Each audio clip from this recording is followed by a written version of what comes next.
great. Our next performer has also performed at the Cucumber before. He is a junior at Yale. Please welcome Soham Sankaran. Thank you. Give it up for Sam Savitz on the record, everybody. This is really the only time to get any applause. So I had a set about being stupidly fat, but I lost 40 pounds over the summer. Hello, ladies. So now I have a set about being ex-fat. That's a technical term. I saw that on Tumblr last week at some point. So when people come up to me and say, how did you lose this weight so quickly? And there's really only one way to lose weight. You have to consume less energy than you expend. But I go on the internet and I find thousands of people saying that they eat literally nothing. They're starving. And they still gain massive amounts of weight.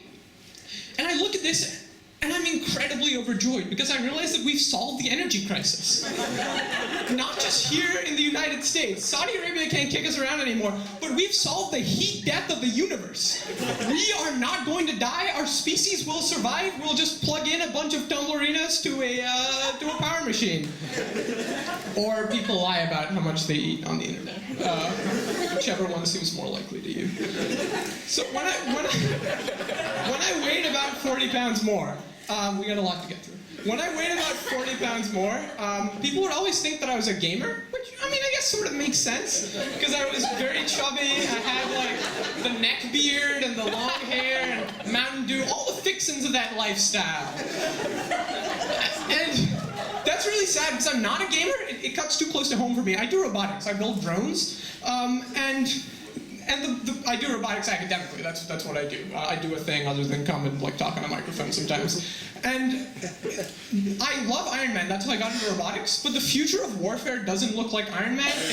It looks like three guys that look like I did 8 months ago in front of a Nintendo screaming "Double kill!" Playing the shittiest video game in existence. Because this is you go to EA or some video game publisher and you try and pitch this video game. What you're gonna say is, so we're flying over Syria, and you're this like great American warfighter flying over Syria, and you're shooting targets down below. And then they ask, okay, so you're killing terrorists, right? We're gonna have cut scenes in which you show these terrorist leaders burning alive in their own blood. And then you say, well, yeah, 1 out of 100 times we hit terrorists, but mostly we hit weddings and kids' birthday parties. At which point you will get kicked out of the offices of EA because only a literal psychopath can play this video game, or one of 6,000 recent enlistees to the US Air Force. So, which is really sad. I don't come from this country. This accent is fake. So I feel like I've chosen the wrong side in this war. And when I feel that, I go on the internet and I watch ISIS torture videos. Those are like my cookie dough ice cream. Those are like my guilty pleasure. Because I look at them and I go like, I have chosen the right side in this fight. But then you gotta wonder, where do they find these little kids that cut off the heads of other little kids, right? Where do they find people that are willing to do that? And the answer is that they have their own programming, like ISIS Sesame Street, which features the character Jimmy the Jihad Rabbit. It goes like this. Hi, I'm Jimmy the Jihad Rabbit. Let's go down ISIS Sesame Street.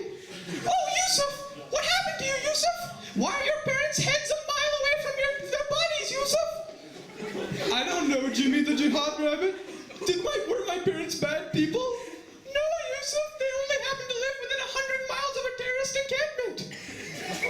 And then they have like a guest appearance from the head of ISIS, Abu Bakr al-Baghdadi. What have we learned today, Yusuf? I will kill the infidel before he destroys my family with fire from above. I really feel for these terrorist dictators, right? Because they have to maintain this image of cool composure, not just human composure, but literally divine composure. What would happen if this like Abu Bakr al-Baghdadi had a weird allergy? Like he was allergic to plant semen or something like that? So Abu Bakr al-Baghdadi is teaching kids at the Theological Institute in Mosul, and a kid goes up to him and says, Professor Baghdadi, why are there flowers? And he says, son, God created flowers because he needed an adversary.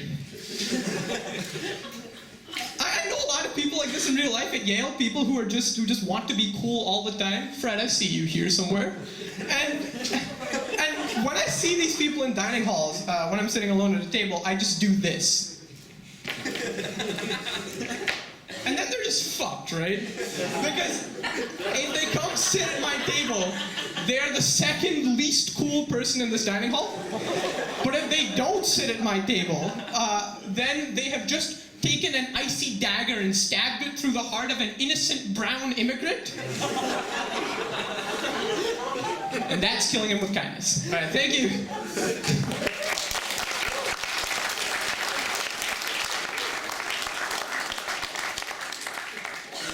Thank you, Soham. That was great. That's, he's performed twice, and both times he's talked about drones. So I guess, talk about what you love.